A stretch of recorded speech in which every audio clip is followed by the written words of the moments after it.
कर देंगे। ठीक है, आज हम लोग जो है करंट इलेक्ट्रिसिटी जो है वो स्टार्ट करें। एक चीज याद है, मैंने आप लोग से कहा था कि अगर चार्ज हमारा रेस्ट पे होगा, चार्ज हमारा जब हम लोग ने इलेक्ट्रोस्टैटिक्स स्टार्ट किया था और मैंने आपको चार्जेस की प्रॉपर्टीज बताई थी। ठीक है, तो ये चार्जेस के बारे में बहुत देर तक अभी पढ़ना, अगला यूनिट भी चार्ज के बारे में होगा, कुछ हद तक चार्ज के बारे में। ठीक है, तो उस वक्त हमने कहा था कि चार्जेस जो होंगी अगर वो रेस्ट पे होंगी तो हमें क्या मिलेगा, इलेक्ट्रिक फील्ड। चार्जेस अगर कांस्टेंट वेलोसिटी से कांस्टेंट स्पीड होगी उसके पास, ठीक है, यानी कि एक्सेलरेशन 0 होगा, तो उस केस में हमें क्या मिलेगा, electric field and the magnetic field. उसके बाद मैंने कहा था अगर चार्जेस एक्सेलरेट कर रही होंगी तो उस केस में ए की कुछ वैल्यू हो, 0 ना हो, ठीक है, ए की कुछ वैल्यू हो, 0 ना हो, तो उस केस में हमारे पास इलेक्ट्रिक फील्ड भी होगा, मैग्नेटिक फील्ड भी होगा और एनर्जी भी। ठीक है, तो हमने चार्जेस रेस्ट वाला देख लिया, चार्जेस जो है रेस्ट पे थी, वो सारी चीजें हमने इलेक्ट्रोस्टैटिक्स में देखी। चार्जेस रेस्ट पे होंगी तो इलेक्ट्रिक फील्ड आएगा, और इलेक्ट्रिक फील्ड का हमने फॉर्मूला पढ़ा, एनर्जी भी आएगा, एनर्जी भी हमने देखा। ठीक है, पोटेंशियल, चार ही चीजें हम लोगों ने इलेक्ट्रोस्टैटिक्स में मोटे मोटे तौर पे पढ़ी, फोर्स, स्पीड, पोटेंशियल और पोटेंशियल एनर्जी। ठीक है, तो चार्जेस मूव करने लगे, चार्जेस जो है वो मूव करने लगी, तो हमने कहा था कि इलेक्ट्रिक फील्ड होगी और मैग्नेटिक फील्ड। अभी तो मैं आपको दिखा नहीं पाऊंगा कि चार्जेस मूव कराने पे मैग्नेटिक फील्ड कैसे है, लेकिन अगले यूनिट में मैं आपको दिखा दूंगा। वहां हम लोग लेंगे करंट कैरिंग वायर लेंगे, और आप लोगों ने क्लास 10 में पढ़ा भी होगा। ठीक है, करंट कैरिंग वायर के केस में, करंट कैरिंग वायर के केस में जो है हमें क्या मिलता है, मैग्नेटिक फील्ड मिलती है। ठीक है, ऐसे अगर वायर सपोज करो ऐसे है तो राइट हैंड रूल से हम लोग निकाल सकते हैं, such that thumbs in the direction of the current, the curly fingers will be in the direction of the magnetic field. ठीक है, तो खैर हम लोग ये चीज़ देखेंगे, लेकिन अब हम लोग पढ़ने जा रहे हैं कि चार्जेस जो है वो मोशन में आते हैं, चार्जेस के पास जो है कुछ ना कुछ स्पीड है, उस केस में हम लोग पढ़ने।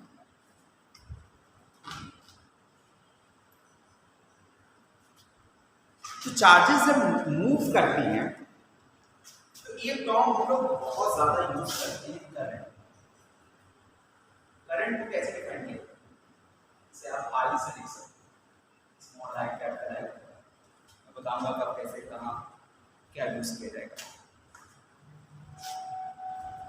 तो आई क्या होगा, करंट क्या होगा,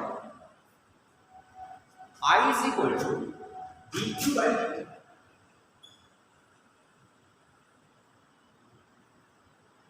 आसान लफ्जों में अगर कहें तो rate of flow of charge, rate of flow of charge. अगर मुझे इंस्टेंटेनियस निकालना होगा तो हम इसे स्मॉल आई से dq by dt। अगर एवरेज निकाल रहे होंगे और डीसी की या डीसी के केस में बात कर रहे होंगे तो I is equal to Q upon Q। ठीक है, I स्मॉल I कैपिटल बहुत ज्यादा अभी फर्क नहीं पड़ने वाला है, अभी तो कुछ भी लिख दो, वैसे भी एमसीक्यू है, एमसीक्यू में तो आपसे ये नहीं कहेगा कि आपने स्मॉल आई लिखा है कैपिटल आई लिखा है, लेकिन फर्क हमें समझ में आता है। डीसी के केस में हम लोग मोस्टली कैपिटल लिखते हैं, और इंस्टेंटेनियस अगर आपको करंट निकालना है तो उस केस में आपको स्मॉल है।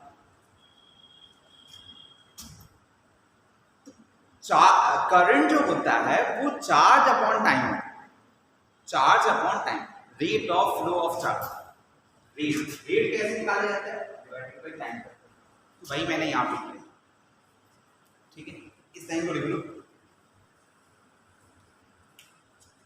Rate of flow of current rate of flow of current, rate of flow of current, ये पेन कहां से चलेगा, चलेगा वहां बोर्ड होगा, देखो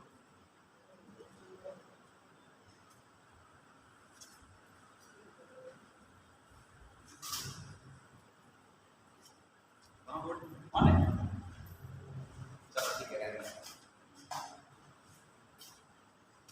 Rate of flow of charge is known as current, is known as current. Now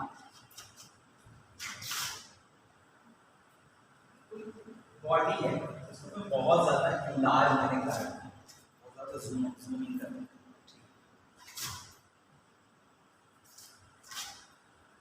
और मैंने ये वोल्टेज सोर्स, तो जब तक मैंने वोल्टेज सोर्स नहीं लगा रखा है तब तक इसमें जो फ्री इलेक्ट्रॉन्स होंगी वो रैंडम डायरेक्शन में मूव कर रही है।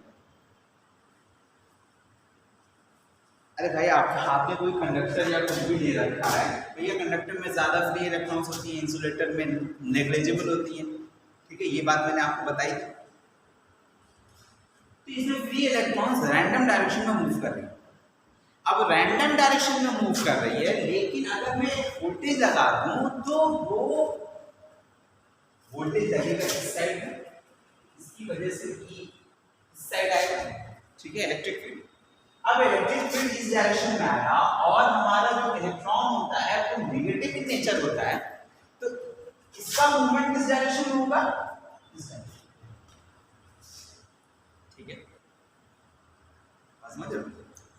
मैंने कहा कि आप वोल्टेज सोर्स लगा रहे हो किसी बॉडी के क्रॉस, उसमें ऑलरेडी फ्री इलेक्ट्रॉन्स हैं, कम है ज्यादा है उस बॉडी पे डिपेंड करेगा कि वो कैसा है, कंडक्टर है, इंसुलेटर है, सेमीकंडक्टर है, कैसा है, लेकिन होंगी फ्री इलेक्ट्रॉन्स। तो हम नॉर्मली अगर हम लोग किसी भी डिवाइस को सर्किट में लगा रहे हैं तो वो नॉर्मली कंडक्टर ही हम लोग यूज करते हैं, कुछ अच्छे कंडक्टर्स होते हैं, कुछ थोड़े से लेस कंडक्टिंग इन नेचर होते हैं, ठीक। तो इलेक्ट्रिक फील्ड आया इस V की वजह से, ओके। अब इलेक्ट्रिक फील्ड आया और यहाँ पे चार्जेस हैं, और हम लोग किस चार्जेस की बात कर रहे हैं, नेगेटिव चार्जेस की बात कर रहे हैं। तो F is equal to Q into E होता है, Q का साइन जो है, नेचर जो है वो नेगेटिव है, टर्म्स ऑफ अगर इलेक्ट्रॉन्स की बात करें, तो जो डायरेक्शन इलेक्ट्रिक फील्ड का होगा उसकी जस्ट अपोजिट फोर्स हमारा, तो इस वाले इलेक्ट्रॉन्स में फोर्स इधर लगेगी, यानी अभी तो मैंने सिर्फ एक इलेक्ट्रॉन लिखा है, इसमें बहुत सारे इलेक्ट्रॉन्स होंगे, तो सारे के सारे इलेक्ट्रॉन्स इस डायरेक्शन में मूव करेंगे, तो इलेक्ट्रॉन्स किधर को मूव कर रही है, इस डायरेक्शन, ठीक है, इलेक्ट्रॉन्स इस डायरेक्शन में मूव कर रही है। करंट का जो डायरेक्शन होता है वो इसके जस्ट अपोजिट होता है, इसके जस्ट अपोजिट होता है, जिस डायरेक्शन में इलेक्ट्रॉन्स ट्रैवल कर रहे हैं, ठीक है, या जिस डायरेक्शन में इलेक्ट्रॉन्स ट्रैवल कर रही हैं उसके अपोजिट डायरेक्शन में हमारा इलेक्ट्रॉन्स के जस्ट अपोजिट हम लोग बात करेंगे जब इंसुलेटर सेमीकंडक्टर वगैरह मैं आपको पढ़ाऊंगा, तो मैं आपको वहाँ होल्स पढ़ाऊंगा, और होल्स को हम लोग कहते हैं कि होल्स पॉजिटिव इन नेचर होता है, तो या तो प्रोटॉन के टर्म में बोल दो या पॉजिटिव से बोल दो कि पॉजिटिव जो हमारे आयंस इसमें होंगी लाइक होल्स वगैरह को इस डायरेक्शन में करेंगे। तो ये भी एक कन्वेंशन है, एक अजम्पशन है। क्या अजम्पशन है? जिस डायरेक्शन में इलेक्ट्रॉन्स ट्रैवल कर रही होंगी उसके अपोजिट डायरेक्शन में हमारा करंट फ्लो करेगा। ये क्या है? अजम्पशन है। हम लोग साइन कन्वेंशन पढ़ते हैं ना, ठीक है, तो साइन कन्वेंशन में मैं कह देता हूँ कि ये इधर वाला पॉजिटिव होगा, इधर वाला नेगेटिव होगा, कह देता हूँ। उसके बाद अगली लाइन में फिर से कह देता हूँ कि आप इसको चेंज भी कर सकते हो, ठीक है। लेकिन कार्टेशियन प्लेन की अगर मैं बात करूं, जो मैथ्स में आप लोग 10 तक तो मैथ्स हमने पढ़ी होगी, ठीक है, तो वहां पे हम लोग कोऑर्डिनेट एक्सिस जो पढ़ते हैं वहां फिक्स होता है कि ये हमारा अगर एक्स वाई एक्सिस है तो ये पॉजिटिव ही होगा। ये तो हम कहते हैं कोऑर्डिनेट सिस्टम में हमेशा ये पॉजिटिव होगा, लेकिन फिजिक्स में हम लोग इसको चेंज कर सकते हैं। ऐसे ही यहां पे इसको डिफाइन कर रखा है, ये करंट का डायरेक्शन है, कन्वेंशनल डायरेक्शन हम लोग इसे कहते हैं, ठीक है। और ये अपोजिट डायरेक्शन में हमारा करंट जो है वो अपोजिट डायरेक्शन में जाता है, इलेक्ट्रॉन्स के डायरेक्शन के जस्ट अपोजिट, ठीक है।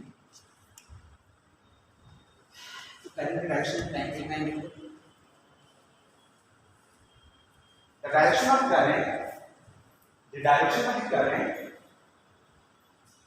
is opposite to the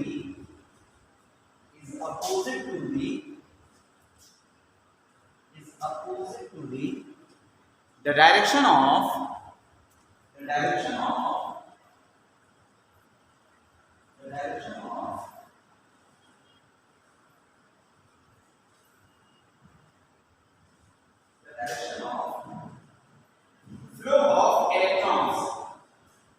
flow of electrons.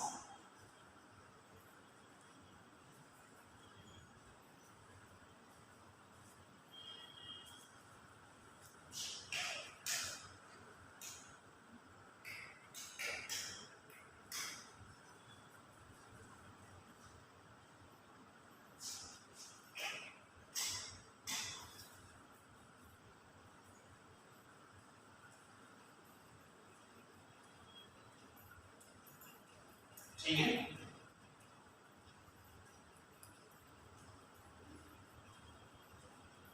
इतनी बात भी मेरा now electron types of current,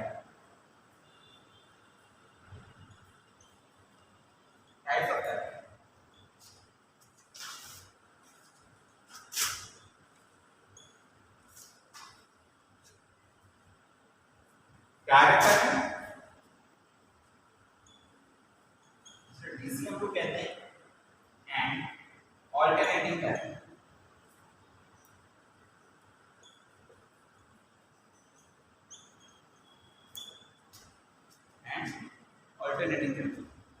direct current जो होता है उसका डायरेक्शन चेंज नहीं होता। ऑल्टरनेटिंग करंट जो है वो सर्टेन पीरियड, जो भी उसकी पीरियड होगी उसमें एक बार पॉजिटिव होगा एक बार नेगेटिव, ठीक है। अब जरूरी नहीं कि ऑल्टरनेटिंग, नॉर्मली जब भी हम लोग एसी की बात करते हैं, जब भी एसी का जिक्र आता है तो हम लोग यही कहते हैं कि ये साइनसॉइडल होगा और इसका फटाफट हम लोग ग्राफ कुछ ऐसा ड्रॉ करते हैं, ठीक है। नहीं, मैं मना नहीं कर रहा हूं कि ये एसी नहीं है, लेकिन ये सिर्फ एक तरह का एसी है। इस ऐसे बहुत सारे आप बना सकते हो, आप कुछ भी बना सकते हो।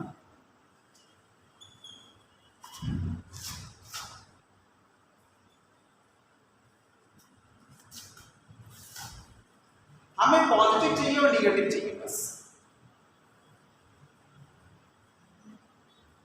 इतना मुझे चाहिए, वो है अल्टरनेटिव। हाँ, ये वाला जो है, ये वाला सप्लाई हमारे घर में, तो इसलिए हम लोग उनको नहीं पढ़ते हैं। और भी बहुत सारी बना सकते हो, कैसी भी गंदी से शक्ल बना दो, कोई देना देना नहीं है, ठीक है। हमें एक बार पॉजिटिव चाहिए एक बार निगेटिव चाहिए, ये वाला हम पढ़ते हैं, ठीक है।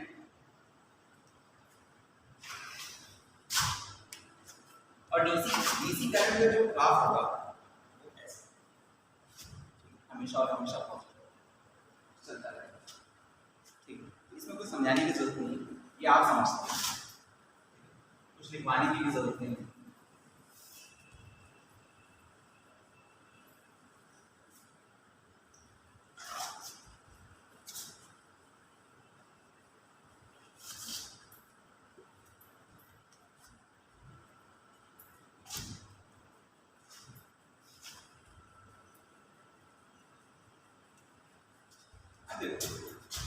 इसी को बॉडी को लेते हैं,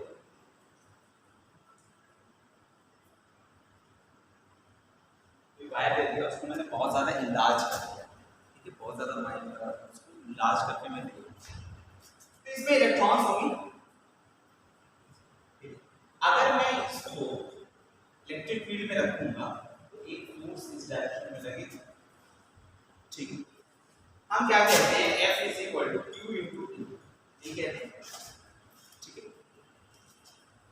तो यहाँ पे अगर मैं फोर्स निकालूं, अगर मैं फोर्स यहाँ पे निकालूं तो ये फोर्स E इंटू E होगा, ठीक है। और फोर्स जो है वो ma के भी बराबर होता है। ये मास किसका होगा, इलेक्ट्रॉन, ठीक है। तो यहां से मैं A लिख सकता हूं E अपॉन m, ठीक है। Charge of the electron Q, ये mass of the one electron, and this is the electric field which we are applying, ठीक है। तो अब देखो होगा क्या, अभी तो मैं सिर्फ एक इलेक्ट्रॉन के बारे में देखूं, इसमें बहुत सारे इलेक्ट्रॉन्स होंगे। कंडक्टर की बात कर लें तो lots of free electrons. Solid है हमारी बॉडी तो इंटरमॉलिक्यूलर डिस्टेंस भी काफी कम होगा। केमिस्ट्री में आप लोग पढ़ते हो इंटरमॉलिक्यूलर सॉलिड के केस में इंटरमॉलिक्यूलर डिस्टेंसेस काफी कम होगा। तो ये जैसे ही आगे बढ़े ये फोर्स इस पे लग रहा है, इसके पास एक्सेलरेशन होगा, एक्सेलरेशन की वैल्यू आपने निकाल ली यहाँ पे, ठीक है। लेकिन सपोज कर लो यही है, बहुत सारे चेयर जो है ऐसे फैले हुए हैं, मैं भागने की कोशिश कर, और दूसरा केस ये है कि कुछ नहीं है, ठीक है, कुछ नहीं है और फिर मैं भागने की कोशिश कर, तो किसमें मेरी स्पीड जो है वो धीरे धीरे बढ़ती जाएगी, मैं एक्सीलरेट कर रहा हूँ, जिसमें कुछ नहीं होगा, जिसमें यहाँ कुछ भी बिखरा रहेगा, टेबल है, चेयर है, कुछ बिखरा हुआ है, सामान जो है ऐसे ऐसे पड़ा हुआ है, रास्ता नहीं बना हुआ है, रास्ता बना हुआ तो तब तो मैं दौड़ जाऊंगा। यहाँ रैंडम डायरेक्शन में इलेक्ट्रॉन्स जो है होंगे और काफी करीब करीब होंगे, उनके पास इतना भी जगह नहीं होगा। अगर वो ऑर्डरली इलेक्ट्रिक फील्ड लग गया तो ऑर्डरली फैशन में आ गए, सारे के सारे इलेक्ट्रॉन्स एक डायरेक्शन में जो है मूव करना शुरू कर देंगे। तो उस केस में इंटरमॉलिक्यूलर डिस्टेंस कम होने की वजह से थोड़े थोड़े दूर चलते ही वो जाकर टकरा जाएगी, जैसे टकराएगी उसकी भी स्पीड अगेन 0 हो जाएगी, ठीक है। होना क्या था कि सपोज कर लो इनिशियली जब हमने इलेक्ट्रिक फील्ड लगाया था तो इस पे फोर्स लग रहा था और उसके केस में हमने एक्सेलरेशन की वैल्यू निकाल दी थी। तो अगर u की वैल्यू 0 भी है तब भी धीरे धीरे उसकी स्पीड बहुत तेजी से बढ़ना शुरू हो जाता है, क्योंकि उस पे क्या लग रहा था, एक्सेलरेशन लग रहा था। लेकिन ऐसा होगा नहीं, वो तुरंत थोड़ी मतलब सेकंड तो बहुत ज्यादा हो गया, मैं अभी दिखाऊंगा कितने जल्दी वो दूसरे से टकरा जाएगी, दूसरे इलेक्ट्रॉन से टकरा जाएगी, और जैसे ही टकराएगी अगेन उसकी स्पीड जो है वो 0 है, इलेक्ट्रिक फील्ड लग रहा है, फिर से हमारा इलेक्ट्रॉन जो है वो आगे की तरफ मूव करेगा, लेकिन फिर टकराएगा। तो कभी भी स्पीड बहुत ज्यादा नहीं बढ़ने वाला है, ठीक है। हर थोड़े टाइम के बाद जो है वो टकरा जाए किसी दूसरे इलेक्ट्रॉन से, ठीक है। और इसी टाइम को एक कोलिजन से, सपोज कर लो कि एक बार यहां कोलिजन हुआ, ठीक है, यहां कोलिजन हुआ, ठीक है, यही बना लो, एक बार यहां कोलिजन हुआ, पीछे से कहीं से आ गया, ठीक है, एक बार यहां कोलिजन हुआ तो यहां की वैल्यू 0 हो गई, फिर से एक्सेलरेशन तो लग ही रहा था, फिर से जो है आगे की तरफ मूव करना वो शुरू करेगी, जिस डायरेक्शन में जो है उससे फोर्स दी जाएगा depending on the direction of the electric field, तो आगे फिर गई तो यहाँ पे फिर से टकरा गई। इस टाइम को, यहाँ से यहाँ जाने के टाइम को हम लोग कहते हैं रिलैक्सेशन टाइम, ठीक है। दो कंसेक्यूटिव कोलिजन के बीच के टाइम को हम लोग क्या कहते हैं, रिलैक्सेशन।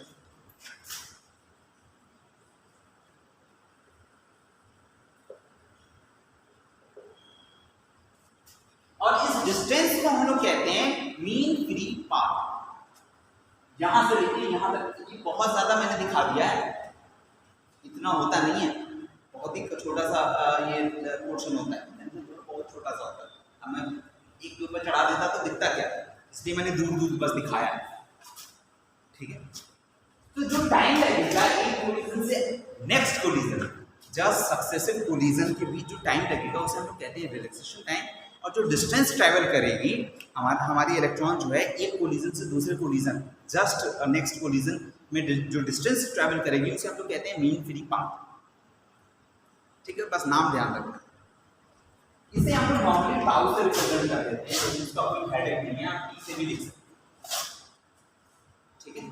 रिलैक्सेशन टाइम को हम लोग टाउ से लिखते हैं। तो इतनी बात क्लियर है। अब दो केस ले लेते, एक केस में कहते हैं कि सिर्फ और सिर्फ वहां पे हम लोग सिंगल इलेक्ट्रॉन की बात कर रहे हैं, ठीक है। एक इलेक्ट्रॉन पे बस फोकस किया हूं, बाकी उसमें किसी और इलेक्ट्रॉन को मैं देखना ही नहीं चाहता, ठीक है। और एक में मैं एवरेज की बात करूंगा, टोटल ठीक है ना। यहां पे हम लोग क्या निकालना चाहते हैं, v निकालना चाहते हैं। यहां से यहां बॉडी गई तो मैक्सिमम उसकी स्पीड कहां होगी, मैं कह रहा हूं बात भूल जाओ, कोई बात सारी बातें भूल जाओ, हम लोग जो है काइनेटिक्स में चलते हैं, ठीक है। एक बॉडी की इनिशियली 0 स्पीड, ठीक है, वो कुछ डिस्टेंस आगे तक गई और अगेन यहां पे कोलिजन हुआ और v की वैल्यू 0, ठीक है। लेकिन थोड़ी देर बाद कोलिजन से जस्ट पहले कुछ ना कुछ v की वैल्यू होगी, कोलिजन से जस्ट कोलिजन के बाद v की वैल्यू 0 हो जाएगी, ठीक है ना। कुछ डिस्टेंस चली, लैम्डा चली, ठीक है, और टाइम दिया उसने कितना, टाउ, दोनों एक जैसा दिखने लगा,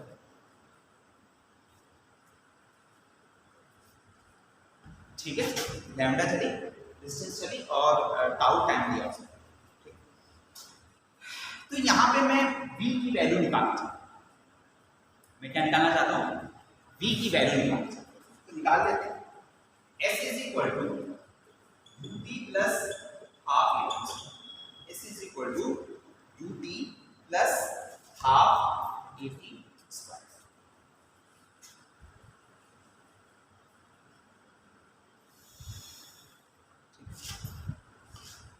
s को ऐसे अभी रहने दो, s कह लो या लैम्डा कह लो, u की value 0 plus half times a की वैल्यू आपने निकाल रखी है, e upon m into tau x,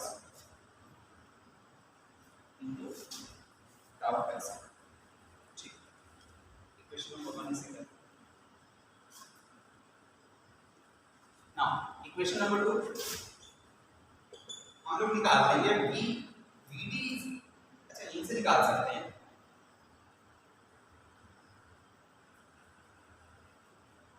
v is equal to u plus at लिख सकता हूं, या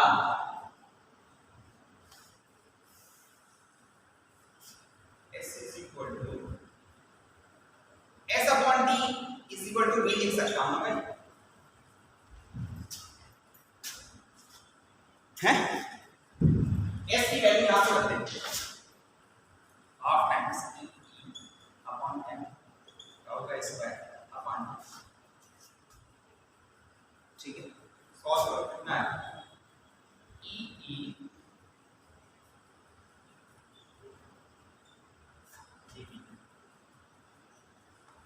देखो कोई गलती मैंने की है, इसको हम लोग कहते हैं ड्रिफ्ट वेलोसिटी, इसको हम लोग कहते हैं क्या, ड्रिफ्ट वेलोसिटी। ड्रिफ्ट वेलोसिटी ऐसे डिफाइन किया जाता है कि आप इलेक्ट्रिक फील्ड लगा रहे हो, इलेक्ट्रिक फील्ड लगाने से पहले रैंडम डायरेक्शन में मूव कर रहे हैं, ठीक है। लेकिन जब आपने इलेक्ट्रिक फील्ड लगाया तो वो एक किसी पर्टिकुलर डायरेक्शन में मूव करने लगी इलेक्ट्रॉन्स, तो उस केस में जो मैक्सिमम स्पीड वो अटेन करेगी कोई भी इलेक्ट्रॉन, उसे हम लोग कहते हैं ड्रिफ्ट स्पीड। तो ये स्पीड वही है मैक्सिमम वाला, ठीक है। तो इसको मैंने बोल दिया। बस ध्यान रखना कि ये सारी चीजें मैंने एक सिंगल इलेक्ट्रॉन के लिए किया। ये किसके लिए है? फॉर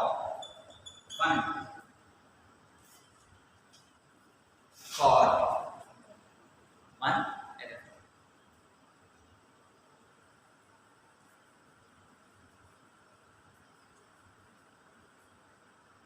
ठीक है,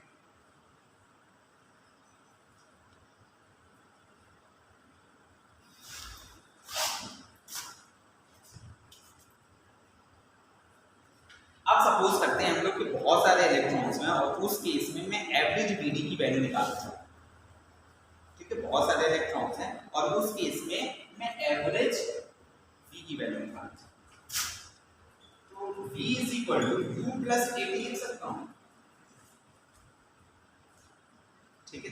और एवरेज निकालना चाहता हूँ तो V एवरेज, जिसे हम लोग VD बोल देंगे, ये होगा V1 plus V2 plus V3 and so on divided by number. Average value कैसे निकलती, ठीक।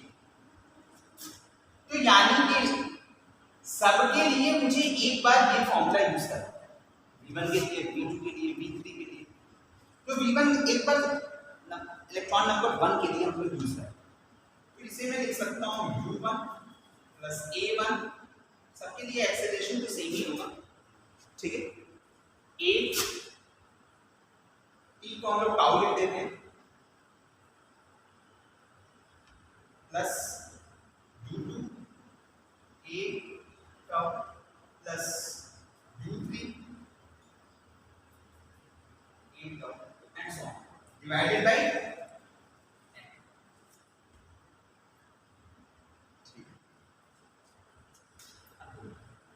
U1 plus U2 plus U3 जितने इनिशियल हैं सबको एक साथ ले आओ और n से डिवाइड इसके साथ कर लो, प्लस AT कितनी बार आएगा, A टाउ कितनी बार आएगा। अगर सपोज कर लो 3 इलेक्ट्रॉन होते हैं तो 3 बार आता, ठीक है।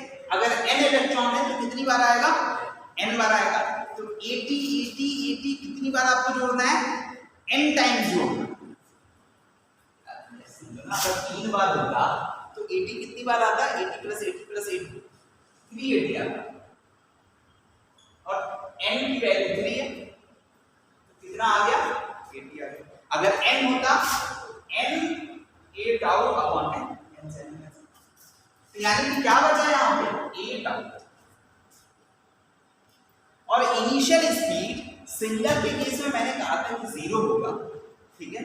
अगर बहुत सारे हैं तो रैंडम डायरेक्शन में वो मूव कर रही होंगी, इनिशियली वो रैंडम डायरेक्शन में मूव कर रही होंगी, तो इसकी वैल्यू हम लोग ब्रैकेट से ज़ीरो कर सकते हैं। कैसे, नहीं समझने का। रैंडम डायरेक्शन में अगर हम लोग एवरेज निकाल रहे हैं किसी भी चीज की, specially in case of vector, तो एक भी इधर को जा रहा होगा तो जस्ट अपोजिट भी कोई होगा। बहुत सारे इलेक्ट्रॉन्स हैं हमारे पास, तो कोई ना कोई उसको अपोज करने वाला वहाँ जरूर बैठा होगा, तो इसलिए ओवरऑल 0 हो जाएगा। अगर मैं काइनेटिक एनर्जी यहाँ चूज दूँ, ये बताइए यहाँ पे नहीं, मतलब अभी वोल्टेज सोर्स हमने नहीं लगा रखा है तब, तो उस केस में आप मुझे बताइए कि काइनेटिक एनर्जी कितना होगा। तो काइनेटिक एनर्जी 0, एक्सेलरेशन कितना होगा, 0 होगा। एवरेज एक्सेलरेशन की बात करें, एवरेज काइनेटिक एनर्जी की बात करें, ठीक है। फोर्स कितना लग रहा होगा, 0, ठीक है। समझो ना, स्केच है, इसमें अभी इलेक्ट्रॉन्स हैं, कम होंगे ज़्यादा होंगे वो अलग बात है, लेकिन इलेक्ट्रॉन्स हैं, फ्री इलेक्ट्रॉन्स की बात कर रहे हैं। और वो अगर रैंडम मूवमेंट, उनका रैंडम मूवमेंट नहीं होगा, ओवरऑल उनकी अफेक्ट 0 नहीं होगी, तो अब तक तो निकल के भाग गए होते। आप कह रहे हो मूवमेंट हो रहा है, तो अब तक तो निकल के भाग गए होते इसमें से, लेकिन क्यों नहीं जा पा रहे हैं, क्योंकि उनका टोटल नेट जो है, जो भी चीज़ आप बात करो, मोमेंटम की बात करो, किसी भी चीज़ की बात करो, तो नेट जो है, नेट वैल्यू जो है वो 0 होता है, एवरेज वैल्यू जो है वो 0 होता है। इसलिए इसमें से खुद से नहीं निकल पा रहा, मुझे इसमें से निकालना पड़ेगा, ठीक है। इसलिए डायरेक्ट से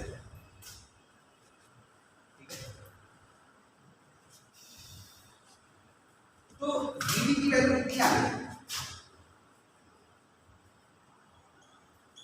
वीडी की वैल्यू आ गई 8 और ए की वैल्यू आपने निकाल ली ई ई टाउ।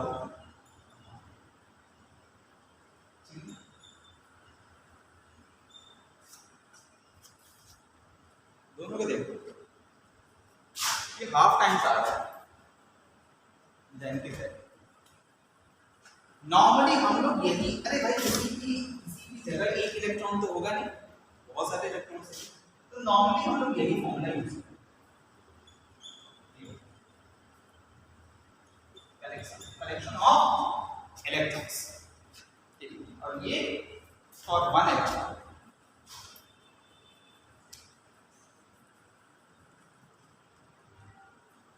ठीक है, क्लियर है?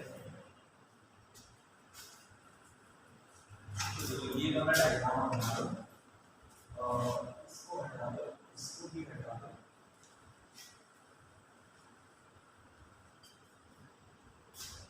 ये बना दो, ये देख लो, और इन दोनों को इन कंटिन्यूएशन देना, यहाँ के बाद यहाँ, ठीक है, ये अलग है।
हो गया?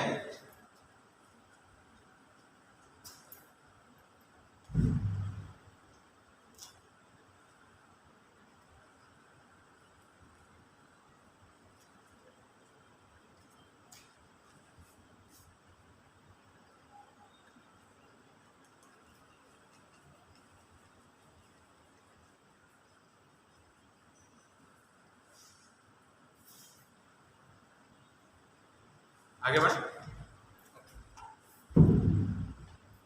तो हमने ड्रिफ्ट वेलोसिटी देख लिया, रिलैक्सेशन टाइम देख लिया, मीन पाथ।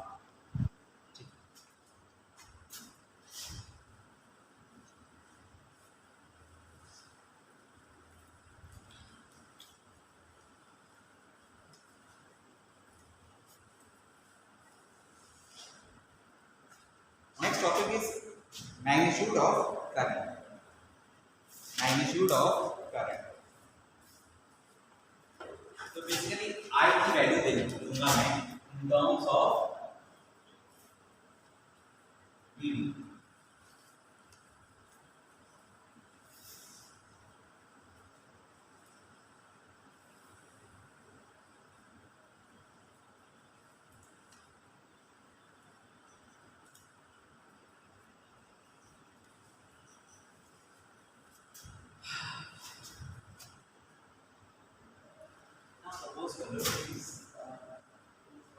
सेक्शनल एरिया है वो ए है और यूनिफॉर्म है, ठीक है। क्रॉस सेक्शनल एरिया जो है वो सपोज कर लो कि ए है और यूनिफॉर्म, और इस केस में वीडी जो है उसने दे रखा है ड्रिफ्ट वेलोसिटी की वैल्यू उसने वीडी दी, ठीक है। और यहाँ से यहाँ जाने में उसे जो डिस्टेंस उसने ट्रैवल किया वीडी का, ठीक है। और जस्ट टाउ लिखेंगे तो एक सिंगल कोलिजन के लिए हो सकता है मल्टीपल कोलिजन हो रहा हो, ठीक है। तो सपोज कर लो ये डिस्टेंस v टू t होता है, v टू t मैंने लिखा, ठीक है ना। करंट कौन कैसे डिफाइन करते हैं, dq अपॉन dt या q अपॉन t, ठीक है, q अपॉन t ना। इस चार्ज फ्लोन की वैल्यू, चार्ज फ्लोन की जो वैल्यू होगी इन टर्म्स ऑफ चार्ज डेंसिटी की अगर बात करें, चार्ज डेंसिटी क्या होता है, चार्ज डेंसिटी क्या होता है बताओ।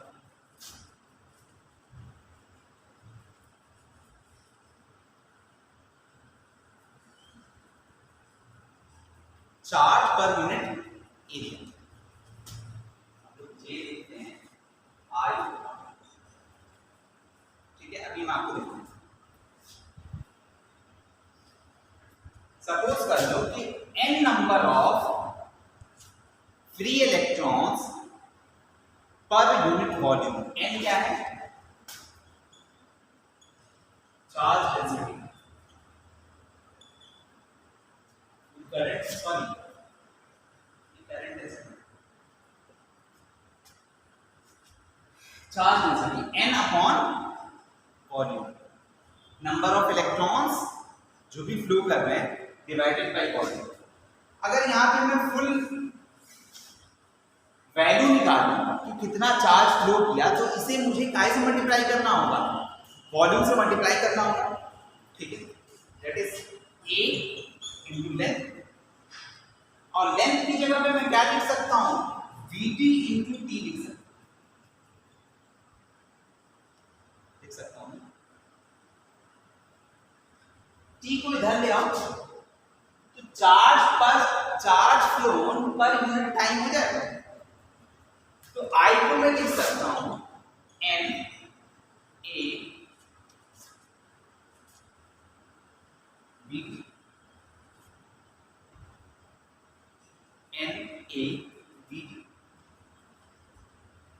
टोटल चार्ज, ये तो n की वैल्यू निकल गई, इसको इलेक्ट्रॉन्स की वैल्यू से आप मल्टीप्लाई कर दोगे 1.6 -90 से मल्टीप्लाई करोगे तब जाके चार्ज फ्लो की टोटल वैल्यू आएगी, यानी यहां पर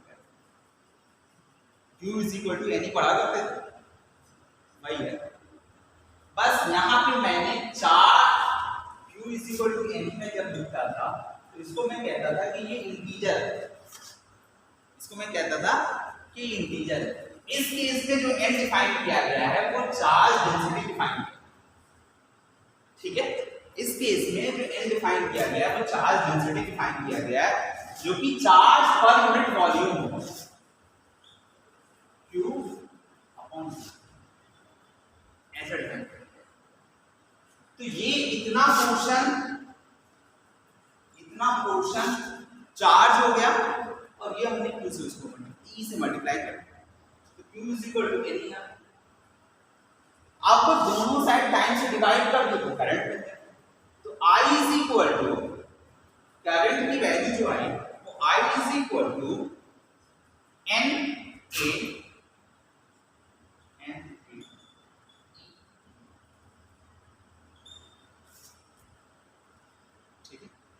हमने डिफाइन किया था चार्ज डेंसिटी को I पर यूनिट एरिया, तो अगर एरिया में इस साइड ले लो I अपॉन A हो जाए n e v t, और इसे हम लोग कहते हैं तो जे करंट डेंसिटी का भी फॉर्मूला हमारे पास आ गया कि करंट डेंसिटी है, ध्यान पर यूनिट वॉल्यूम निकालना है। यहाँ पे देखो पर यूनिट वॉल्यूम नहीं निकालना है, लेकिन चार्ज के केस में हमें बस एरिया से डिवाइड करना होता है और उस केस में हमें डेंसिटी मिलती है।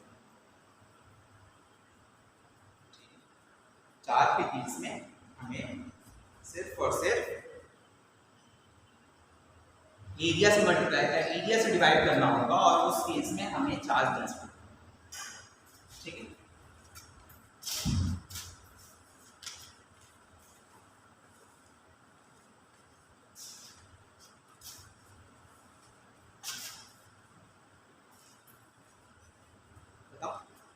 बताओ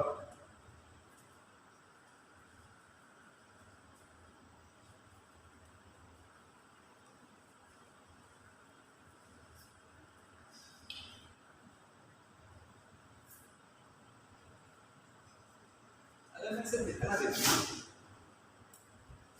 तो आई बेसिकली डिफाइन ऐसे किया जाता है जे डॉट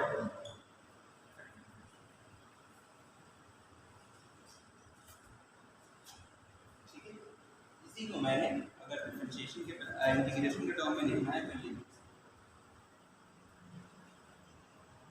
ना, इस जे को देखो, जे की वैल्यू कितनी है एन ई बी डी है। वीडी की वैल्यू आप ऑलरेडी निकाल चुके हो, वीडी की वैल्यू आप ऑलरेडी निकाल चुके हो और वीडी की जो वैल्यू आई थी वो क्या आई थी ई अपॉन एम, यही वैल्यू आई थी। जे की वैल्यू आ गई N E square E M upon N E square E upon, ठीक है। थोड़ा सा अगर इसे रीअरेंजमेंट कर दें N E square tau upon M into, ये एन क्या है चार्ज डेंसिटी है, ये चार्ज ऑन 1 इलेक्ट्रॉन है, ये रिलैक्सेशन टाइम है और ये मास ऑफ द 1 इलेक्ट्रॉन। तो ये सारी चीजें कांस्टेंट है और इसे हम लोग कह देते हैं सपोज कर लो कि sigma G is equal to sigma E B C. Sigma जो होती है उसे हम लोग कहते हैं कंडक्टिविटी,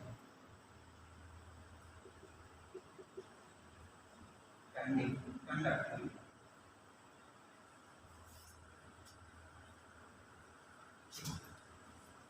ये ओम्स लॉ है सर, हमने तो जो है Ohm's law V equal to IR पढ़ा था। हाँ वो भी है और ये भी है, वो ज्यादा ओरिजिनल फॉर्म में है, ठीक है। ये घूम टैली आया हुआ है, यहाँ से V इक्वल टू IR हम लोग निकाल सकते हैं।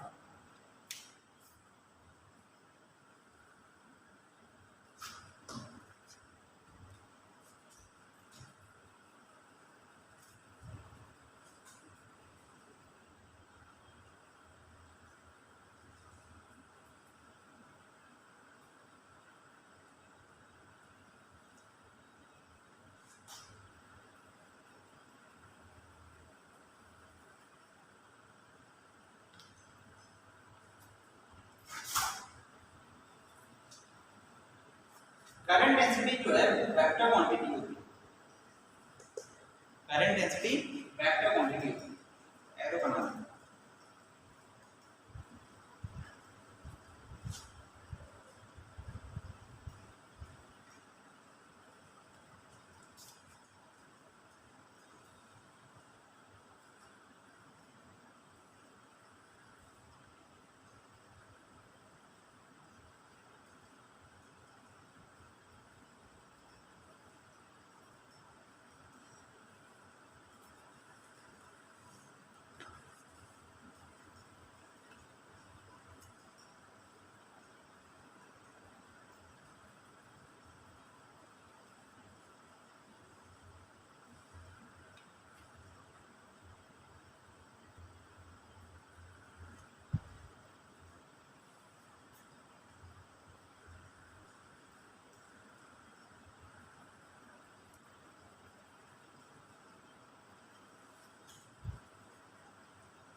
आगे बढ़े।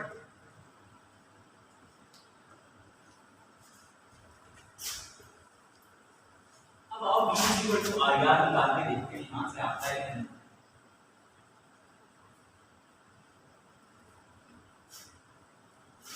उससे पहले थोड़ा सा सिग्मा के बारे में बात करते हैं। सिग्मा क्या है? कंडक्टिविटी है, जो हेडिंग डाल दो, factors affecting conductivity, factors affecting conductivity.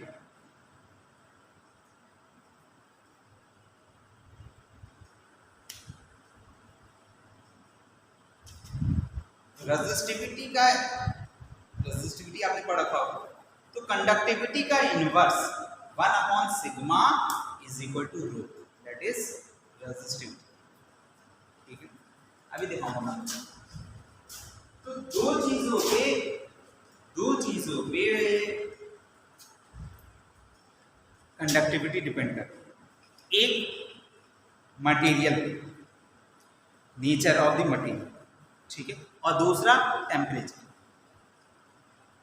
दो चीजों पे कंडक्टिविटी डिपेंड करती है। एक नेचर, भाई प्लास्टिक एक जगह है, एक जगह कॉपर है, तो दोनों में अंतर क्यों आया? क्योंकि वो प्लास्टिक है, वो कॉपर है। ठीक है, दोनों में रेजिस्टिविटी में या कंडक्टिविटी में क्यों फर्क आया? क्योंकि नेचर दोनों का अलग अलग है। तो दो चीजों पर डिपेंड करती है, एक नेचर पे,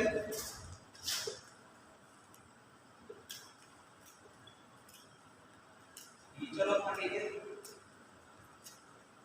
and second thing is temperature.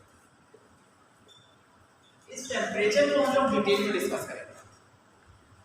Nature के लिए कुछ खास फॉर्मूला है हमारे पास। जैसे मैंने अभी बोला कि प्लास्टिक, कॉपर, आपको क्या लगता है किसकी कंडक्टिविटी ज्यादा होगी, कॉपर की या प्लास्टिक की? कॉपर की। ठीक है, वो कंडक्टर है, ठीक है, जबकि प्लास्टिक इंसुलेटर है। तो फ्री इलेक्ट्रॉन्स किसके पास ज्यादा होंगे? कॉपर के पास, इसलिए उसको ज्यादा कंडक्टिंग नेचर। अच्छा, एक सवाल पूछूं, एयर जो है वो इंसुलेटर है कि कंडक्टर है?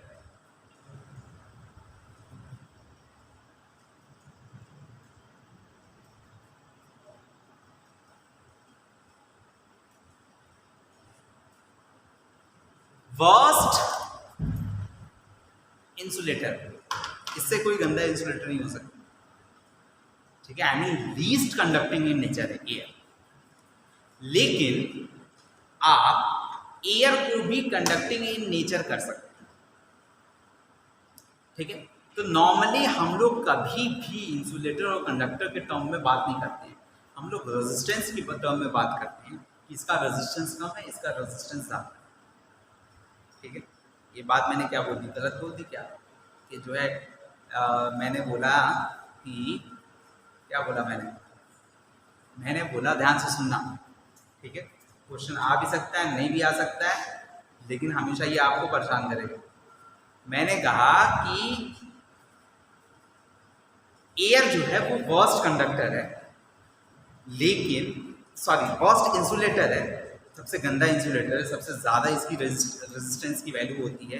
लेकिन इसको हम लोग क्या इससे करंट पास करा सकते हैं। ठीक है, लेकिन वोल्टेज की वैल्यू बहुत ज़्यादा होनी चाहिए। ठीक है, वोल्टेज की वैल्यू बहुत ज़्यादा होनी चाहिए। आई ना, वुड से भी आप करंट पास करा सकते हैं। सूखी लकड़ी हो, गीली ना हो, गीली तो हो ही जाएगी, सूखी से भी पास हो सकती है करंट। कैसे, ये तो पूछ रहा हूँ। वोल्टेज बहुत ज़्यादा होना चाहिए। जो हाई टेंशन लाइन जो ट्रांसमिशन लाइन जो जा रही होती है, देखिए होगे शहर के बाहर गांव वगैरह पोर्शन वाले पोर्शन से जा रही होती है, या ये जो आपके ट्रेन का जो OHE होता है, ओवरहेड ट्रांसमिशन लाइन जो होती है, ये बहुत ज़्यादा इसमें वोल्टेज होता है। ठीक है, मेरे ख्याल से उसमें 32,000 होता है 32 kV। और हाई टेंशन जो पावर लाइन होती है वो तो डिपेंड करेगा कि आप कितना जो है 110 तक भी जा सकते हैं। खैर, तो जितना ज़्यादा वोल्टेज से पास कराओगे उतना ही उसके पास ताकत होगी आयनाइजेशन करने की। एयर की अगर बात कर लें तो अपने चारों तरफ के हवा को वो आयनाइज कर देगा, वो ब्रेक कर देगा। भैया हवा में गैसेस हैं और गैसेस काय से बनी होती हैं, सपोज कर लो O2 ही है N2 ही है, तो उसको ब्रेक कर सकता है ना, O+ O- में। और आयंस आ जाएंगी तो आपने केमिस्ट्री में पढ़ रखा है आयंस कैन कंडक्ट। हमें चार्ज की जरूरत नहीं है कंडक्ट करने के, मतलब कहने का मतलब हमें इलेक्ट्रॉन्स की जरूरत नहीं है कंडक्ट कराने के लिए, हमें चार्ज की जरूरत होती है। हम क्या लिखते हैं Q = Ne। हमें चार्ज चाहिए, इलेक्ट्रॉन से लेना देना नहीं है, हमें चार्ज चाहिए। पॉजिटिव से भी करा सकते हैं, नेगेटिव से भी करा सकते हैं। तो हमारे पास आयनाइजेशन हो गया है। अब आयनाइजेशन हो गया है, आयंस बन गई हैं, तो वो आयंस कैरी करेंगे। तो इवन आपके उस वायर जो दौड़ है उसके चारों तरफ भी आपको करंट लग सकता है बगैर टच किए। वायर टच करने की जरूरत नहीं है, उसके आसपास भी करंट लग सकता है। इसलिए काफ़ी हाइट पे रखा जाता है वायर, यानी कि ज़मीन से पास करा। कितना भी इंसुलेशन उसको लगा देंगे, इंसुलेटर कवरिंग, ठीक है, बट स्टिल कुछ ना कुछ समस्या आएगी। एक तो बहुत खतरनाक इंसुलेशन रखना पड़ेगा, क्योंकि जो प्लास्टिक की कवर चढ़ाई गई है वो भी तो जो है कंडक्टिंग में चला जाएगा उतने वोल्टेज पे, इसलिए लगाते ही नहीं है। लगा के पैसे खर्च करने की क्या जरूरत है।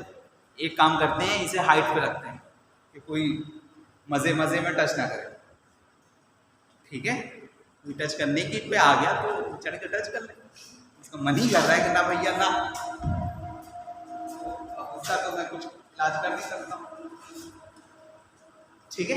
तो ये बात हमेशा ध्यान रखना। तो हम लोग नॉर्मली रेजिस्टेंस के टर्म में बात करते हैं, हर एक चीज़ रेजिस्टेंस है, कॉपर भी रेजिस्टेंस है और प्लास्टिक भी रजिस्टर है रेजिस्टेंस की। Register is an object, any object, कोई भी ऑब्जेक्ट रजिस्टर है।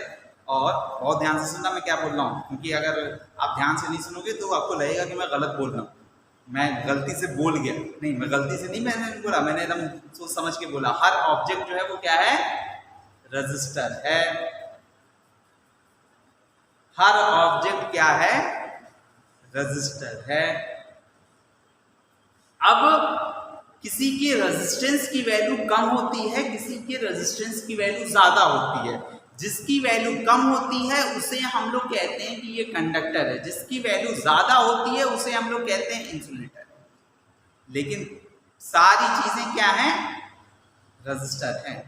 ये बहुत ही ब्रॉड मैं बोल रहा हूं। मैं अगर इसको नहीं समझोगे तो अभी कोई तुमसे ही किसी ने कहा ये जो मैंने बात बोली, आप उससे बस एक बार बोल दो कि हर चीज रजिस्टर है, तो क्या बोल रहे हो, तो उस वक्त आपके दिमाग में ये आया होगा कि सर ने गलती से बोल दिया होगा।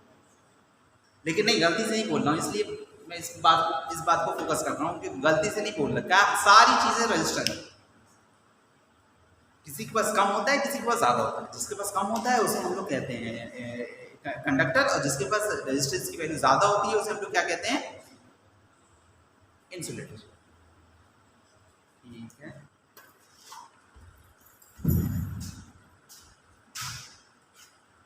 हाँ जी। तो इसके बारे में हम लोग कुछ डिटेल में बात नहीं करेंगे, ठीक है, इसके बारे में सारा डिटेल में बात करेंगे, लेकिन अभी ठीक है, अभी थोड़ा सा और टाइम। V हमने कल पढ़ा था, V और E में रिलेशनशिप पढ़ा था, V equal to E dot U। पढ़ा था कि नहीं पढ़ा था यार, मैंने बोल दिया था। अरे भाई पोजीशन की तो बात कर रहे हैं, ऐसे भी काम चला सकता है, ठीक है। वहां मैंने लिखा था, परेशान ना होना, वहां मैंने लिखा था E डॉट dr, और Ex के वाले में Dx ले जा रहा था, Ey के वाले में dy ले जा रहा था, तो ऐसे काम चला लेते हैं। E बाहर ले आओ, सपोज करो कि E कांस्टेंट है तो E बाहर आ गया, और ds जो है वो का इंटीग्रेशन तो अगर एक बार को मैं इस डायरेक्शन को अगर हटा दूं, इस बात एक बार को बस साइन हटा दूं तो मैं v is equal to EL लिख सकता हूं या E is equal to V upon L लिख सकता हूं कि नहीं। बस माइनस साइन हटा वो बस डायरेक्शन के ही बारे में बात कर रहा हूं उस वाले इक्वेशन में। और J को मैं क्या लिख सकता हूं I अपॉन लिख सकता हूं करंट डेंसिटी। बस ये वाला डेंसिटी एरिया से आपको डिवाइड करना होगा। अब इन दोनों को उसमें रख दो, J की जगह पे I अपॉन A रख दो और सिग्मा को सिग्मा ही रहने दो, E की जगह पे आप V अपॉन L। अब थोड़ा सा रीशफल करो, V को जो है बाकी सारी चीजें इधर ले आओ, सारी की सारी चीजें इधर ले आओ, तो ये हो जाएगा हमारा V is equal to 1 upon sigma और L ऊपर चला गया, A नीचे आ गया,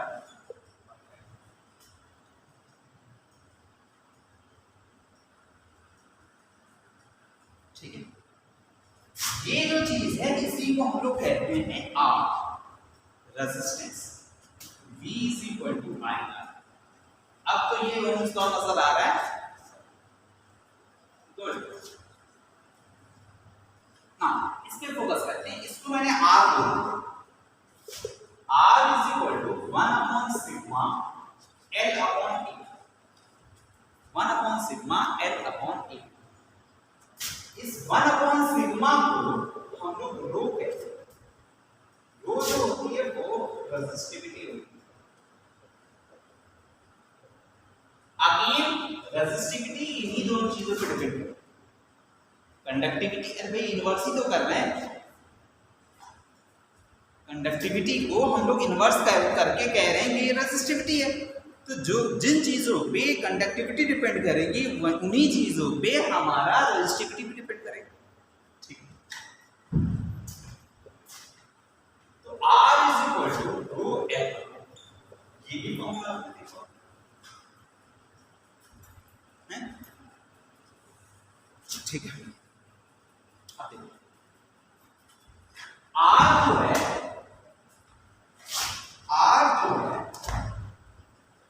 वो दो चीजों पे डिपेंड करता है। ये दो तो कांस्टेंट है, या अगर कांस्टेंट नहीं ले रहे हैं तीन चीजें पे R जो है वो तीन चीजों पे डिपेंड करता है, रो L और A।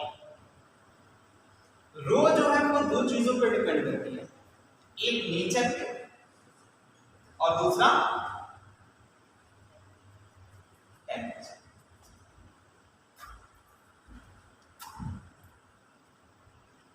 तो R भी रेजिस्टेंस की वैल्यू भी नेचर और टेम्परेचर पे डिपेंड करेगी कि नहीं करेगी, ठीक है। अब नोट कर लीजिए,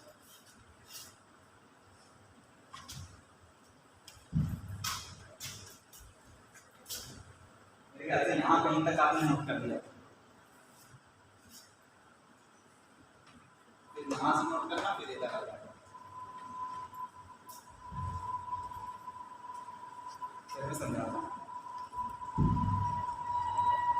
ये बहुत मजेदार यूनिट है, इसमें कभी भी बोरिंग नहीं होगी इस पूरे यूनिट में।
गया।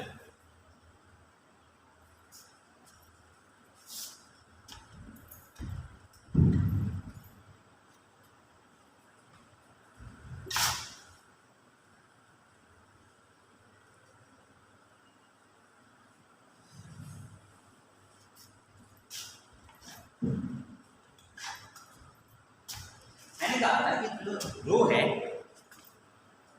या सिग्मा है, ठीक है, रो के टर्म्स में बात कर सकते हैं हम लोग, क्योंकि रो को मैंने डिफाइन कर दिया।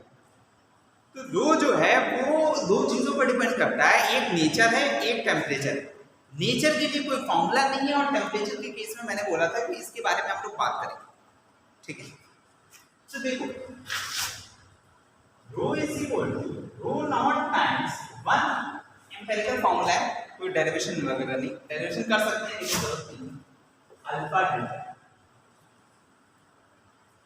अल्फा बात इस फॉर्मूले को थोड़ा सा समझना। डेल्टा टी जो होगा वो temperature, change in temperature, T U minus T,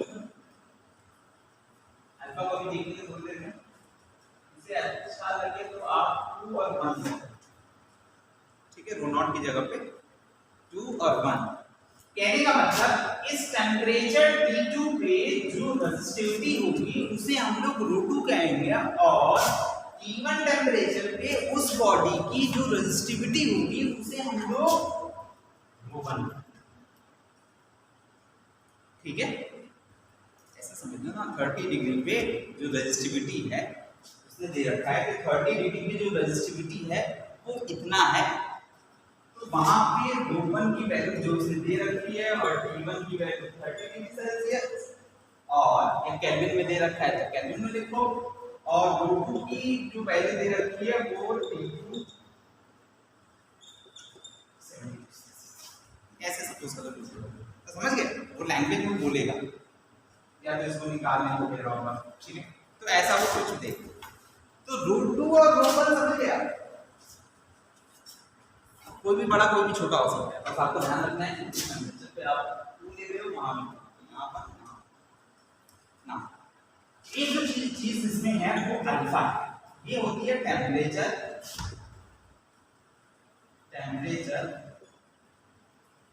coefficient of resistance, temperature coefficient of resistance. और अल्फा को हम लोग डिफाइन करते हैं, alpha is equal to 1 upon rho naught, 1 upon R naught या रो नॉट, जिसमें आप डिफाइन करना चाहो डी आर अपॉन। अच्छा, यहां पे मैं R is equal to rho L upon A होता है, ठीक है। तो अगर हम लोग सिर्फ और सिर्फ टेम्परेचर चेंज कर रहे हैं तो लेंथ और एरिया में तो कोई चेंज आएगा नहीं, इसकी टेम्परेचर चेंज करने की वजह से रो चेंज होगा, और रो चेंज करने की वजह से आर चेंज होगा। तो यहाँ पे हम लोग R2 लिख सकते हैं, R1 is equal to 1 plus alpha delta, एकदम सेम फॉर्म। जहां पे रो2 मैंने लिख रखा था वहां R2 लिख दिया, जहां रो1 लिखा था मैंने वहां R1 लिख दिया। देखो यहाँ ये दोनों चेंज नहीं हो रही है, तो जब ये 1 होगा तो ये 1 होगा, और जब ये 2 होगा तो ये 2। तो बाकी सारी चीजें सेम चली आ रही है। ऐसे यहाँ पे हम लोग ऐसे डिफाइन कर सकते हैं कि R2 क्या है और R1। Resistance at T1 temperature को R1 कह देंगे, रेजिस्टेंस एट T2 टेम्परेचर को हम लोग R2 कहते हैं, ठीक है। तो ये अल्फा को हमने ऐसे,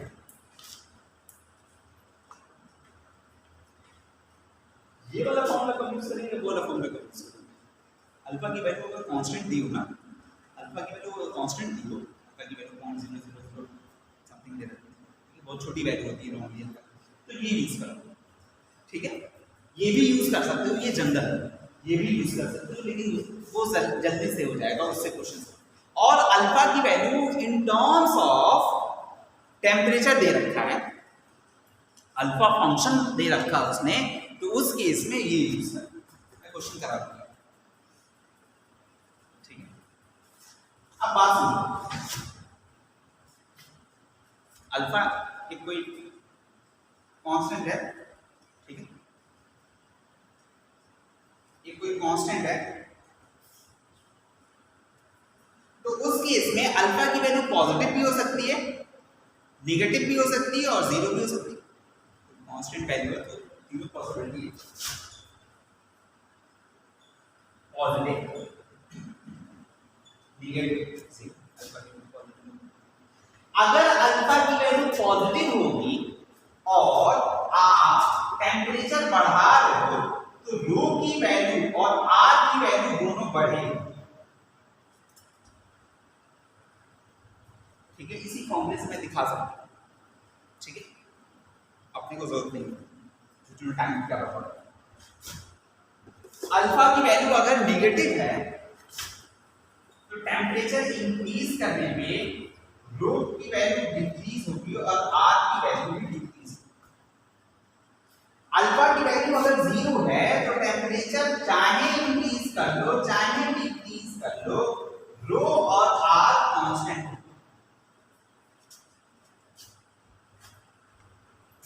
ऐसा किस केस में होता है, कभी याद है कि टेम्परेचर किसी सर्टेन टेम्परेचर के अराउंड जो है वो आप वहां टेम्परेचर घटा लो बढ़ा लो कुछ भी कर लो, रो और आर की वैल्यू चेंज नहीं होती है। ऐसा किसी मटेरियल के केस में होता है?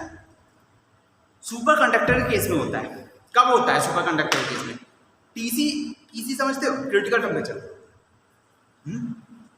सुपर कंडक्टर जो होता है वो एक सर्टेन टेम्परेचर से नीचे, सपोज कर लो कि अगर 20 केल्विन पे अगर जो है कोई चीज़ जो है वो सुपर कंडक्टर बन रहा है तो 20 से ऊपर रखो, यानी 1950 इधर रखोगे, तो उस केस में मैं अगर 20 से कम रखूं, 20 से कम रखूं, तो उस केस में चाहे 15 पे मैं आर की वैल्यू निकाल लूं, चाहे 10 पे मैं आर की वैल्यू निकाल लूं, चाहे 19 पे मैं आर की वैल्यू निकाल लूं, हर जगह बराबर। तो वही वो कह रहा है। तो यानी कि सुपर कंडक्टिंग के केस में अल्फा की वैल्यू जो होती है वो क्या होती है? जीरो होती है। अल्फा की वैल्यू क्या होती है? जीरो। अल्फा की वैल्यू पॉजिटिव किस केस में होती है? कंडक्टर के केस में। अल्फा की वैल्यू निगेटिव किस केस में होती है? सेमी कंडक्टर के केस में। ठीक है, इतनी बात क्लियर है। तो ऐसा करते हैं, एक दो क्वेश्चन कर लेते हैं। देखो, a resistor having a resistance of 10 ohm, ये नोट कर लिया, बहुत इंपॉर्टेंट है, नोट कर लो, बहुत इंपॉर्टेंट है। इस पे ग्राफ वाले क्वेश्चन बहुत ज्यादा बनते हैं।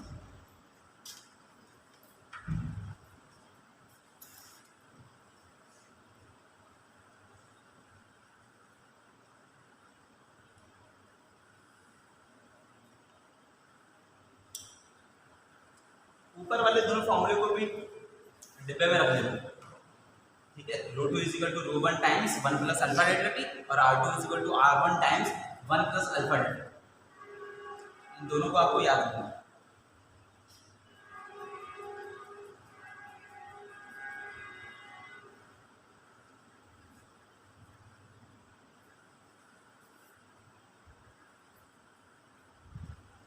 यहाँ जो है धूप की हवा नहीं आती है, वहाँ तो मतलब हाँ तो ऊंचा छत है कि कोई मसला ही नहीं है। तो बस फैन चलता रहे और चुपचाप बैठे रहो, जैसे आप लोग बैठे रहते हो। क्यों? तो गर्मी नहीं हुई, और मुझे तो कुछ ज़्यादा ही गर्मी।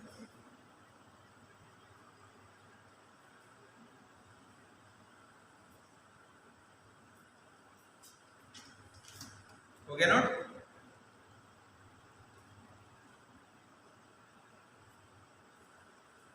ये नीचे वाले तीन लाइनें अगर आप जो है देखना चाहते हो ना, तो ऐसा करना ना कि रो वन की वैल्यू जो है वो 100 ले लेना, और अल्फा की वैल्यू एक केस में जब पॉजिटिव ले रहे होगे तो 0.1 ले लेना, ठीक है, ये ले लेना, कुछ ऐसे ले लेना। अगर चेकिंग करना चाहते हो कि सर झूठ तो नहीं बोल रहे, तो रोमन की वैल्यू 100 ले लेना भाई, अपनी मर्जी, ठीक है, जो ले लो। T1 की वैल्यू जो है वो 30 ले लेना, T2 की वैल्यू जो है 40 ले लेना, कुल मिला के 10 का डिफरेंस ले रहा हूँ, तो मल्टीप्लाई करना आसान है, ठीक है। आप कुछ भी ले सकते हो, मल्टीप्लिकेशन डिवीजन आप अपने हिसाब से बैठ के कर लेना, ठीक है। तो यहाँ से आप रूट की वैल्यू निकाल, एक बार अब ये तीनों आपने फिक्स कर लिया। अब अल्फा की वैल्यू एक केस में 0.1 ले लेना, एक केस में -0.1 ले लेना, और एक केस में अल्फा की वैल्यू 0 ले लेना, और यहाँ से रूट की वैल्यू निकाल अलग अलग, तो आपको दिख जाएगा कि जो है घट रहा है बढ़ रहा है। मैं मैथ से दिखाऊंगा तो बहुत टाइम लगेगा, इससे मैं बहुत जल्दी से आपको दिखा सकता हूँ, लेकिन दिखाऊंगा, ठीक है भैया, मेरी मर्जी।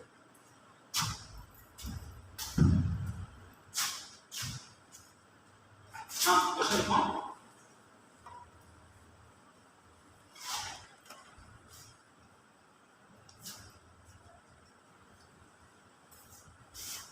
और ये एग्जाम्पल ले रहा हूँ, तो बहुत बड़ी वैल्यू हो गई अल्फा की, इतनी बड़ी वैल्यू होती नहीं है अल्फा की, ये तो मेरी मर्जी है, कुछ भी वैल्यू ले लिया मैंने अपने कैलकुलेशन को आसान रखने के लिए। पॉजिटिव वैल्यू लेनी थी, बड़ी ले लो, छोटी ले लो, अल्फा की वैल्यू छोटी होती है। अल्फा की यूनिट क्या होती है भैया? पर डिग्री सेल्सियस या पर केल्विन? ये कैसी क्वांटिटी यूनिटलेस है, तो ये भी यूनिटलेस होनी चाहिए पूरी की पूरी, यानी कि इसका तो केल्विन होगा तो इसका पर केल्विन होगा, तभी तो यूनिटलेस क्वांटिटी बनेगी। चलो भैया क्वेश्चन देख लो फटाफट, 3-4 क्वेश्चन कर लेते हैं, इसको क्लियर हो जाएगा। Resistor having a resistance of 10 ohm at a temperature of 100 Kelvin, put a stop. What will be its resistance? What will be its resistance at temperature 300 Kelvin,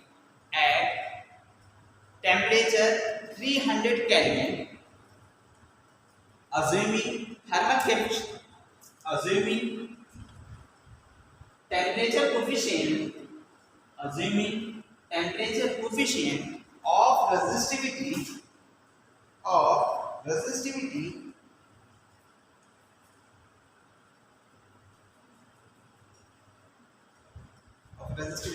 0.02। Alpha की value इसने कितनी दे दी? सबसे पहले रोमन देखते हैं, Roman की value इसने sorry resistance दे रहा था, रेजिस्टिविटी नहीं दी, रोमन दे रहा था 100 ओम नहीं 10 कितने टेम्परेचर पे? 100 केल्विन। R2 की वैल्यू निकालनी है at T2 is equal to 300 K such that alpha is equal to 0.0, ठीक है, ये निकल जाएगा फटाफट से, सेकंडों नहीं लगना चाहिए इसको, तो हो पाएगा। R2 is equal to R1 times 1 plus alpha delta T, यही फॉर्मूला था। R1 की वैल्यू 10 दे रखी है, 1 प्लस अल्फा की वैल्यू 0.02 into 300 minus 100। देखा आपने मैंने कैसे प्रोसेस किया? यहाँ पे जब मैं T1 T2 और R1 R2 लिख रहा था तो लैंग्वेज में उसने बोल रखा था कि रेजिस्टेंस एट दिस टेम्परेचर, तो जो रेजिस्टेंस दे रखा है और जो टेम्परेचर दे रखा है उसको आपको या तो 2 अज्यूम करना होगा या 1 अज्यूम करना होगा, ये आपकी मर्जी, ठीक है। सॉल्व करो, 1 प्लस 200 और ये हो जाएगा कितना? 4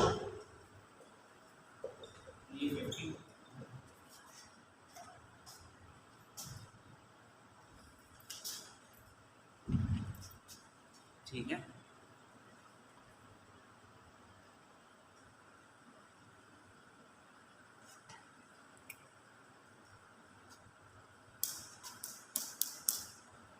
तो ये तो बहुत हल्का सा क्वेश्चन था, कुछ था ही नहीं क्वेश्चन, बस वैल्यू फॉर्मूले में रखनी थी और आपको आंसर मिल जाता।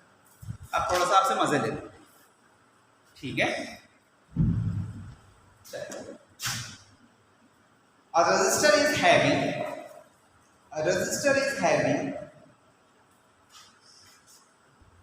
R naught at temperature T naught, ठीक है। find resistance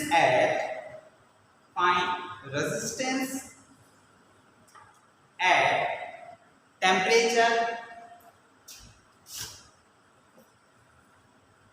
2T naught, इस R की वैल्यू निकालनी such that alpha is equal to 3T square, alpha is equal to 3T square।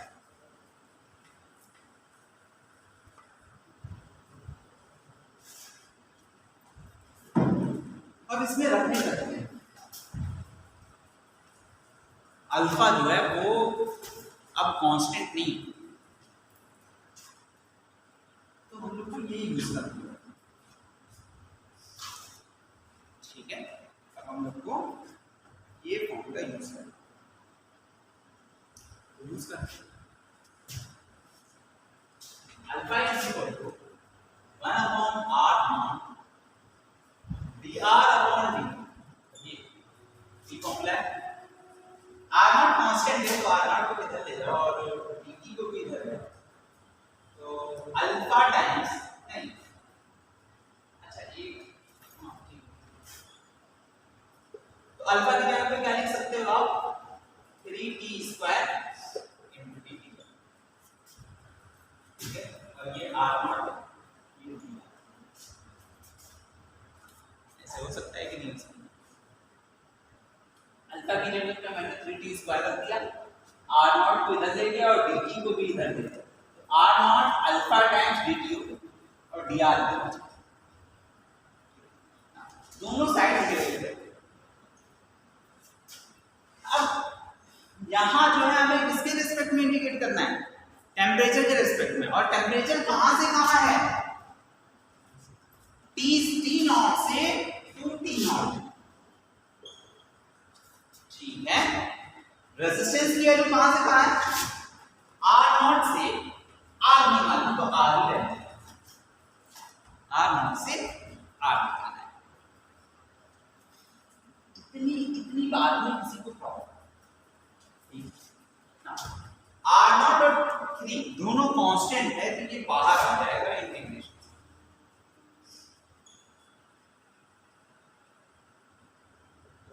T square is equal to integration dr r not, यहाँ पे T not, इसको देखो मैंने आप लोग को x to the power n dx का integration बताया कितना था, कुछ ये था x to the power n divided by n plus, ये यहां यूज करते हैं, तो 3r नॉट तो होगा ही यहाँ पे t cube upon 3 lower limit that is t not, upper limit dr का integration r, lower limit r not, upper limit r, 3 से 3 कैंसिल आउट हो जाएगा, ठीक है। उसको तो लिमिट लगाना नहीं है, ये r not times 2t not पहले इसमें रखेंगे, तो ये 8t नॉट क्यूब हो जाएगा, माइनस t नॉट बाद में रखेंगे, तो t naught is equal to r minus r, r minus यहां से ये आ गया 7r0 t0 का cube is equal to r minus r। ठीक है,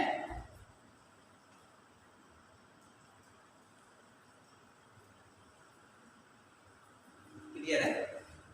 r0 को इधर ले तो हम लोग क्या लिख सकते हैं,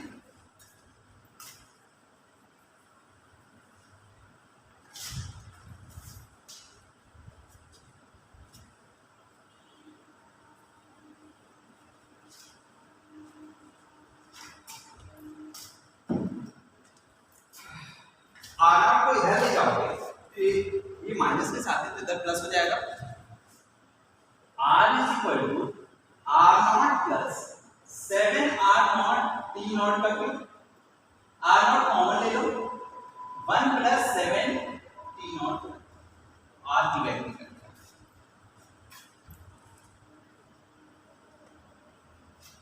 यही हमें निकालना।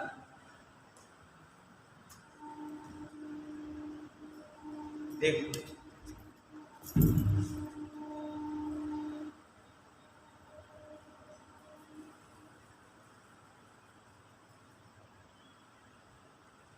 किसी को प्रॉब्लम है तो पूछ लो।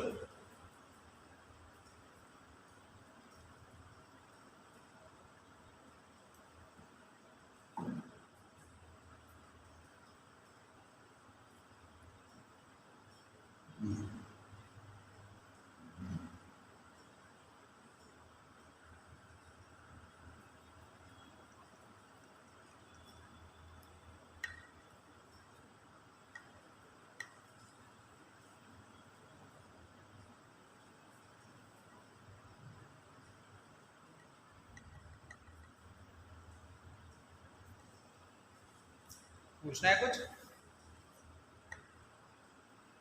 देखो हमने कुछ किया नहीं, हमने हमारे पास फॉर्मूला था alpha is equal to 1/r0 dr/dt। इसमें अल्फा की वैल्यू मैंने रख दी और उसके बाद थोड़ा सा एडजस्टमेंट करने के बाद मैंने इंटीग्रेट कर दिया। इंटीग्रेट करने के दौरान मैंने अपर लिमिट और लोअर लिमिट लगा दिया अकॉर्डिंग टू आवर क्वेश्चन। ठीक है, जो टेम्परेचर था वो मैंने टेम्परेचर के साथ लिमिट रख दिया, जो आर की वैल्यू थी वो आर के साथ मैंने लिमिट रख दी और क्वेश्चन को मैंने फिर सॉल्व।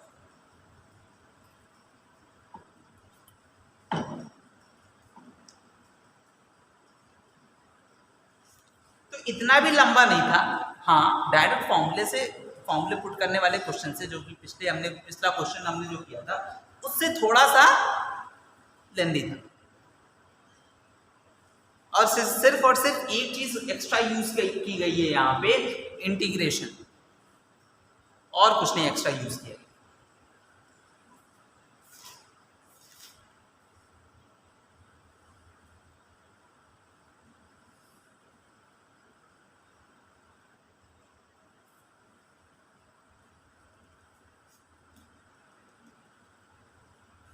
ठीक है, आगे बढ़े। एक और question,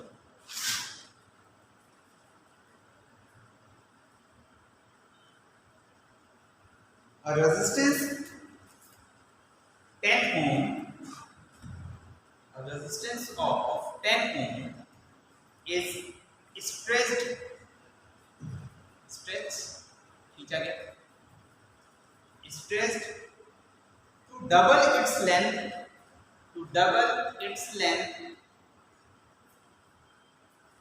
keeping volume fixed,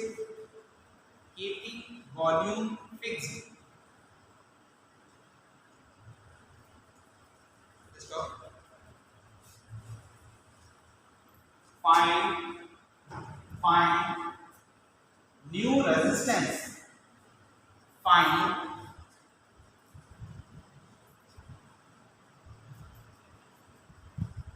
new resistance। पहले 10 ओम था और उसके बाद हमने उसको खींच के ओरिजिनल लेंथ के डबल कर दिया, तो उस केस में हमें बताना है कि नया रेजिस्टेंस कितना है।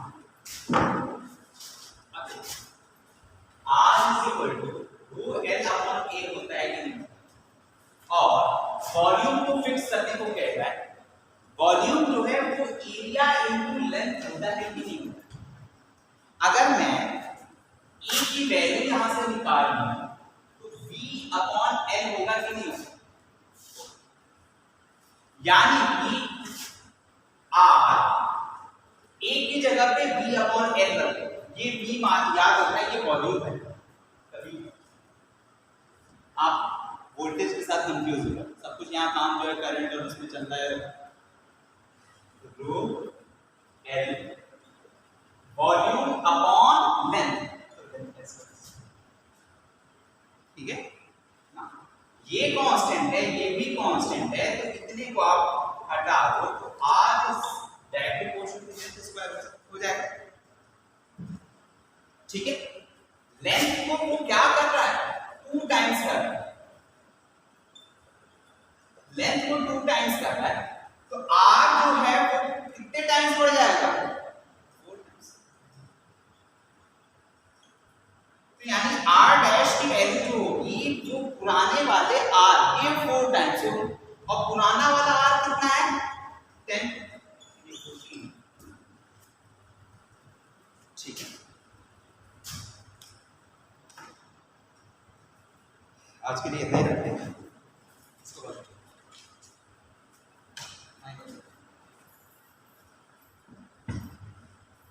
ठीक है ना?